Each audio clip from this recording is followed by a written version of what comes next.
अस्सलाम वालेकुम। आज की वीडियो में हम करेंगे एक्सरसाइज 1.6 का क्वेश्चन नंबर 2। और इससे जो पिछला जो क्वेश्चन है जिसमें हम इन्वर्जन और क्रैमर्स रूल से करना था, मैं अपनी पिछली वीडियो में कर चुकी हूँ। आप वहां से देख लीजिएगा। तो और अगर आपने अभी तक मेरा चैनल सब्सक्राइब नहीं किया तो सब्सक्राइब कर दीजिए और बेल आइकन को ज़रूर प्रेस कीजिएगा ताकि आपको न्यू आने वाली वीडियोस के बारे में पता चल सके। तो जी स्टार्ट करते हैं हमारी एक्सरसाइज जो कि 9th क्लास की है 1.6। इसका क्वेश्चन नंबर 2 ये है कि हमारे पास the length of rectangle is 4 time its width. The parameter of rectangle is 150 centimetre. Find the dimensions of the rectangle. यानी कि हमने क्या फाइंड करनी है, डायमेंशंस फाइंड करनी है इसकी, यानी कि एक्स और वाई की वैल्यूज हमने फाइंड करनी है। तो इसमें है क्या कि हमारे पास सबसे पहले जब भी वर्ड प्रॉब्लम आए ना तो इसका आप क्या किया करें कि इसका डाटा मतलब कि लिख लिया करें जो भी आपको समझ आ रहा हो। सबसे पहले तो देखिए कि मतलब कि इस क्वेश्चन में बोला क्या जा रहा है कि the length of rectangle is 4 time its width. तो सबसे पहले आप लेंथ को एक नाम दे दें, आप विड्थ को एक नाम दे दें। जैसे कि सॉल्यूशन स्टार्ट करते हैं हम लोग। सॉल्यूशन में हम कह देते हैं लेट लेंथ जो है हमारे पास वो क्या है, let length is equals to x and width को हम क्या कह देते हैं, y बोल देते हैं। लेट लेंथ हमारी x होगी और विड्थ क्या होगी हमारे पास y। अब देखिए इसको समझिए क्या बोल रहा है कि the length of rectangle is 4 time its width.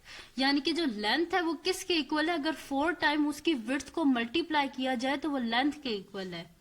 यानी कि जो लेंथ है वो किसके इक्वल है, अगर 4 टाइम्स यानी कि 4 को मल्टीप्लाई किया जाए विड्थ के साथ। देखें तो फर्स्ट इक्वेशन हमारी बन गई कि length of rectangle is 4 times its width. तो length of rectangle is equal to 4 times its width. ठीक है। अब अगर आप देखें तो जो हमारे पास लीनियर इक्वेशंस होती हैं उसमें क्या होता है, हमारे पास इक्वल्स टू 0 होती हैं। यानी कि राइट साइड पे हमारे पास क्या होता है, 0 होता है। तो हम क्या करेंगे, 4y को दूसरी साइड पे शिफ्ट कर देंगे तो प्लस 4y है तो क्या हो जाएगा, x minus 4y is equals to 0। और ये बन गई हमारी इक्वेशन नंबर 1। देखें इतना ईजी था। नेक्स्ट क्या हमारे पास, the parameter of rectangle is 150 centimetre. यानी कि जो पैरामीटर है हमारे पास रेक्टेंगल का वो क्या हमारे पास 150 सेंटीमीटर। तो पैरामीटर का तो आप सबको फार्मूला आता होगा जो कि हमारे पास होता है 2 लेंथ प्लस विड्थ, ये होता है हमारे पास। ठीक है। P इज इक्वल्स टू, या P इधर लिख देते हैं। ठीक है जी। तो पैरामीटर किसके इक्वल होता है हमारे पास, P is equal to 2 length plus width होता है। तो ये होता है हमारे पास जी पैरामीटर का फार्मूला। जो पैरामीटर को P से डिनोट करते हैं, जैसे मैंने P लिख दिया तो जो पैरामीटर का ये हमारे पास फार्मूला होता है। तो यही हम इधर फॉलो करेंगे। ठीक है जी। तो क्या है जी, 2 लेंथ प्लस विड्थ। तो 2 लेंथ क्या है जी हमारे पास x प्लस y किसके इक्वल है जी हमारे पास 150 के इक्वल है। तो अगर आप देखें इसको हम बोथ साइड पे 2 से डिवाइड कर सकते हैं क्योंकि 150 जो है वो भी डिविजिबल है 2 से। तो कोई पॉइंट्स में तो हमारे पास आएगा नहीं, तो हम क्या कर देंगे, डिवाइड बोथ साइड बाय 2। तो हमारे पास क्या हो जाएगा, जब 2 से बोथ साइड को डिवाइड करेंगे तो 2 से कैंसिल आउट हो जाएगा। कर देती हूँ मैं आपको, divided by 2 is equals to 150 divided by 2। 2 से कैंसिल आउट हो गया तो x plus y is equals to क्या आ गया हमारे पास 150 डिवाइडेड बाय 2, यानी कि क्या आ गया हमारे पास 75। तो ये होगी हमारे पास इक्वेशन नंबर 2।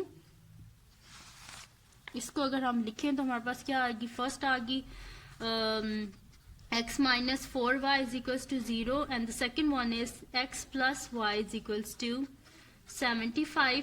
और अगर हम इसको मैट्रिक्स फॉर्म में अगर मैं आपको लिख के दूं तो ये हमारे पास आएगा 1, क्योंकि इसके साथ कोई कोफिशिएंट नहीं है तो 1 एंड 1 माइनस 4 और 1।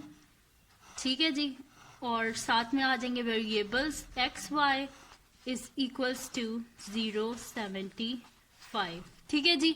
ये आ गया हमारे पास, इस तरह मैट्रिक्स फॉर्म में लिखेंगे।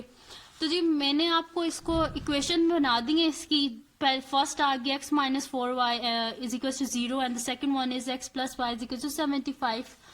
अभी अपनी पिछली वीडियोस में बता चुकी हूँ कि क्रैमर्स रूल को किस तरह सॉल्व करते हैं, इन्वर्जन मेथड को किस तरह सॉल्व करते हैं, मैट्रिक्स फॉर्म में भी मैंने आपको लिख दिया है। अब आगे आप इसको खुद कर लीजिएगा, ये जो पिछली वीडियोस हैं उनको फॉलो करके, उनका जो लिंक है मैं डिस्क्रिप्शन में भी दे दूंगी कि इन्वर्जन मेथड कैसे होता है, क्रैमर्स रूल कैसे होता है।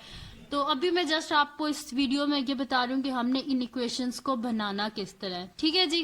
तो इसका हम लोग करते हैं अब जी नेक्स्ट क्वेश्चन, जो कि हमारे पास है कि two sides of rectangle, question number 3 है, two sides of rectangle differ by 3.5 centimetre, यानी कि दो साइड जो रेक्टेंगल की हैं वो किससे डिफर कर रही हैं, 3.5 centimetre. Find the dimensions of the rectangle of its perimeter is 67 centimetre, ठीक है जी। अब क्या है कि दो साइड्स हैं रेक्टेंगल की जो कि डिफर कर रही हैं एक दूसरे से, तो उनका आंसर क्या आ रहा है हमारे पास 3.5, सॉरी ये दोबारा पढ़ देती हूँ, शायद वो आपको उस वक्त नजर नहीं आया होगा, मैंने देखा नहीं। तो टू साइड्स ऑफ रेक्टेंगल क्या डिफर कर रही है 3.5 से, हमने क्या करना है find dimensions of rectangle of its perimeter, क्या हमारे पास 67 सेंटीमीटर है, ठीक है जी। तो हम क्या कर लेते हैं, इसका सोल्यूशन स्टार्ट करते हैं, ठीक है। एक साइड को हम x बोल देते हैं और एक साइड को हम क्या बोल देते हैं, y बोल देते हैं, ठीक है जी। तो या इसको लेंथ और विड्थ कर लें, ठीक है। तो लेंथ कर लेते हैं हम, length is equals to x and width is equals to क्या है जी हमारे पास y, ठीक है जी। क्योंकि रेक्टेंगल है तो लेंथ और विड्थ ही होती है रेक्टेंगल में। तो ये जो दोनों साइड्स हैं इनको अगर डिफर किया जाए यानी कि x माइनस वाई, तो किसके इक्वल आता है हमारे पास, ये 3.5 के, ठीक है जी। अब पॉइंट्स में मैट्रिक्स को सॉल्व करना आपके लिए मतलब कि आपको कैलकुलेटर यूज करना पड़ेगा, उससे सॉल्व होगा, थोड़ा कॉम्प्लिकेटेड भी बन जाएगा। तो हम एक काम करते हैं, जैसे पॉइंट को रिमूव कर देते हैं, हम क्या कर देते हैं मल्टीप्लाई 10 को कर देते हैं बोथ साइड्स पे, ठीक है। तो हमारे पास क्या हो जाएगा 10 into x minus y is equals to 10 into 3.5, तो क्या हो जाएगा 10x minus 10y is equals to 3.5 को जब 10 से मल्टीप्लाई करेंगे तो क्या आ जाएगा 35, और इसको बोल देते हैं हम इक्वेशन नंबर 1। तो फर्स्ट इक्वेशन आ गई हमारे पास। सेकंड का इक्वेशन है कि find the dimensions of rectangle if its perimeter is 67 centimetres. तो पेरीमीटर का मैं पहले भी आपको वैसे फार्मूला बता चुकी हूँ कि P इज इक्वल्स टू हमारे पास क्या होता है 2 लेंथ प्लस विड्थ होता है, ये होता है हमारे पास जी फार्मूला। तो इसके बीच में हम इसको डाल देते हैं, तो हमारे पास क्या हो जाएगा, पेरीमीटर तो हमारे पास गिवन है ना 67, तो P की जगह तो हम क्या लिख देंगे 67, और बाकी ये फार्मूला हम लिख देते हैं। तो 2 लेंथ क्या हमारे पास जी x और विड्थ हमारे पास y है, तो 2x प्लस वाई क्या हो जाएगा हमारे पास 67 हो जाएगा हमारे पास।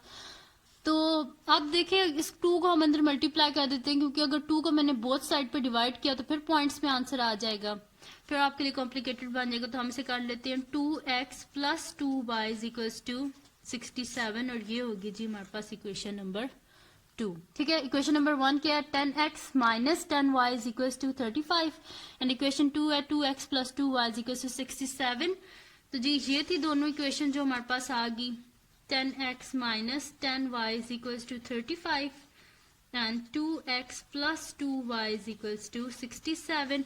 और अगर इसे मैट्रिक्स फॉर्म में लिखें तो हमारे पास क्या हो जाएगा जी 10 2 minus 10 2 and xy is equals to 35 67, ठीक है जी। ये A मैट्रिक्स है, ये X है और ये हमारे पास B है, ठीक है जी। ये आ गया हमारे पास। तो ये थी दोनों इक्वेशन जो हमने फाइंड कर ली हैं क्वेश्चन नंबर 3 की।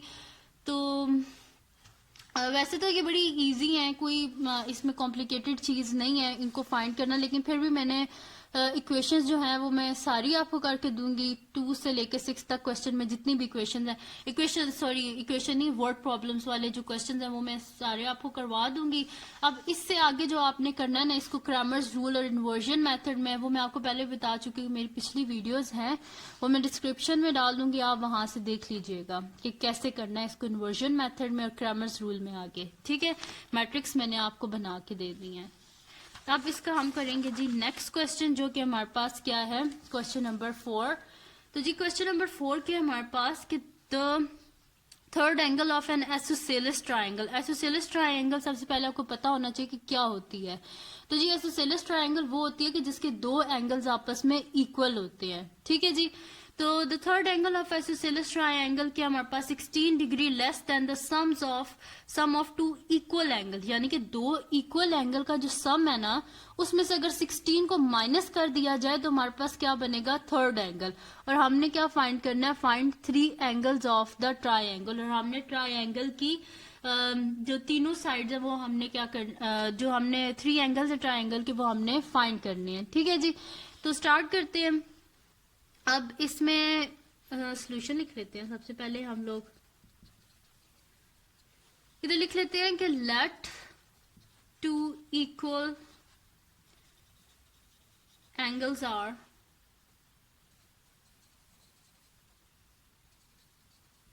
यानी कि एक्स एक्स है ना वो हमारे पास, हमने कर दिया कि टू इक्वल एंगल जो है उसको हमने एक्स से डिनोट कर दिया है। और जो थर्ड एंगल है उसको हमने किससे डिनोट किया है, third angle is equals to y. जो थर्ड एंगल है उसको हमने क्या बोल दिया है, वाई बोल दिया है, ठीक है जी। तो अब इसको हम इक्वेशन फॉर्म में लिख लेते हैं। तो the sum of two equal angles, ठीक है। तो यहाँ पे बल्कि इस तरह लिख सकते हैं कि हम लोग let each angle is x, ठीक है। यहाँ पे टू लिख दें या टू की जगह आप लिख दें कि let each angle is x, ठीक है। फिर आपके लिए इस तरह आपको इस तरह लगेगा कि ये मैंने सम करके लिखा है, तो ये सम करके नहीं लिखा, ये लेट ईच एंगल जो है उससे हम कह देते हैं जो इक्वल है ना वो हमारे पास एक्स है। तो इन दोनों जो इक्वल एंगल्स हैं इनका अगर हम सम करें तो हमारे पास क्या हो जाएगा, एक्स प्लस एक्स, ठीक है जी।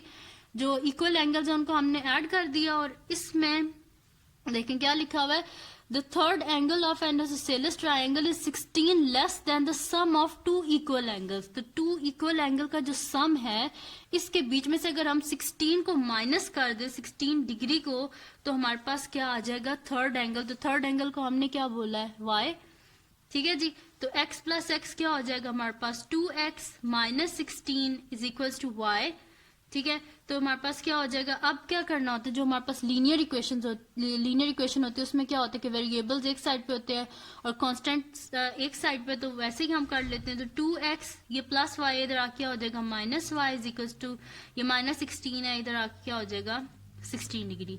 तो जी फर्स्ट इक्वेशन हमारे पास आ गया कि 2x minus y is equal to 16 degree. इसको हम बोल देते हैं इक्वेशन नंबर 1। सेकंड क्या है, अब देखें ये हमारे पास फर्स्ट आ गया और सेकंड इक्वेशन हमारे पास किस तरह बनेगी कि जो आपको पता है ना कि जो सम ऑफ एंगल ऑफ ट्रायंगल किसके इक्वल होता है, 180 डिग्री के इक्वल होता है ना। तो ये जो हमारे पास एंगल्स है इन सब एंगल्स को हम क्या कर देते हैं, ऐड अप कर देते हैं। तो टू इक्वल एंगल्स को पहले हम ऐड करते हैं, तो एक्स प्लस एक्स और इसके बीच में हम लोग थर्ड एंगल को ऐड कर देते हैं जो कि हमारे पास क्या है, वाई। ये सब तीनों angle sum of angles of triangles किसके इक्वल होता है, 180 डिग्री के। तो हमारे पास क्या हो जाएगा, x plus x 2x plus y is equals to क्या हो जाएगा हमारे पास 180 डिग्री। और ये बन जाएगी हमारे पास इक्वेशन नंबर 2, ठीक है। इक्वेशन नंबर 1 भी आ गई, इक्वेशन नंबर 2 भी आ गई है। इसको हम लिख लेते हैं तो हमारे पास क्या आ जाएगी, फर्स्ट है 2x minus y is equals to 16 degree and the second one is 2x plus y is equals to 180 degree. ये आ गई जी हमारे पास दोनों इक्वेशन। अब इसको क्या कर देती हूँ मैं, आपको मैट्रिक्स फॉर्म में लिख देती हूँ, फिर आप इसको इन्वर्जन और क्रैमर्स रूल में कर दीजिएगा। फिर भी अगर आपको यहाँ पे समझ नहीं आई तो आप मुझे कमेंट सेक्शन में बता दीजिएगा, मैं वहां पे कर दूंगी। मैं आपको ना नेक्स्ट एक वीडियो बना के जिसमें दोबारा समझा दूंगी कि इन्वर्जन मेथड किस तरह करते हैं और क्रैमर्स रूल। वैसे अगर आप पिछली वीडियोस देखें तो आपको इजीली समझ आ जाएगा। तो क्या हो जाएगा, इनके कोफिशिएंट्स लिख लेते हैं सबसे पहले हम। तो क्या हो जाएगा 2 इंटू 2 एंड माइनस 1 1 और साथ में एक्स वाला matrix is equals to 16 and 180। ये आ गया हमारे पास। अब ये ए मैट्रिक्स है, ये एक्स मैट्रिक्स है और ये हमारे पास बी मैट्रिक्स है, ठीक है। ए भी आ गया, एक्स भी आ गया और बी भी आ गया हमारे पास, ठीक है। अब इससे आप इन्वर्जन मेथड भी कर लीजिएगा और क्रैमर्स रूल भी कर लीजिएगा मेरी पिछली वीडियोस को देख के। तो जी ये बड़े ही इजी मेथड है, अगर आप इनको गौर से एक दफा समझ लीजिए तो बड़े ही इजी मेथड है, और जो इक्वेशंस हैं ये भी कोई इतनी मुश्किल नहीं है, मोस्टली स्टूडेंट इनको छोड़ देते हैं क्योंकि जस्ट ये देख के कि भाई ये स्टेटमेंट्स लिखी हुई हैं इनको करना तो मुश्किल है, लेकिन ऐसी बात नहीं है। जो वर्ड प्रॉब्लम्स होती है इनको समझने की कोशिश किया करें, आपको जो भी समझ आता है साथ साथ इसका डाटा लिखते रहा करें, तो बड़ा इजी होता है जी, इनको सॉल्व करना मुश्किल नहीं होता। तो ये थी जी आज की मेरी वीडियो। तो अगर आपको पसंद आई हो तो इसको लाइक कीजिएगा और मेरे चैनल को सब्सक्राइब कीजिएगा और बेल आइकन को ज़रूर प्रेस कीजिएगा ताकि आपको न्यू आने वाली वीडियोस के बारे में पता चल सके। और दुआओं में याद रखिएगा। अल्लाह हाफिज़।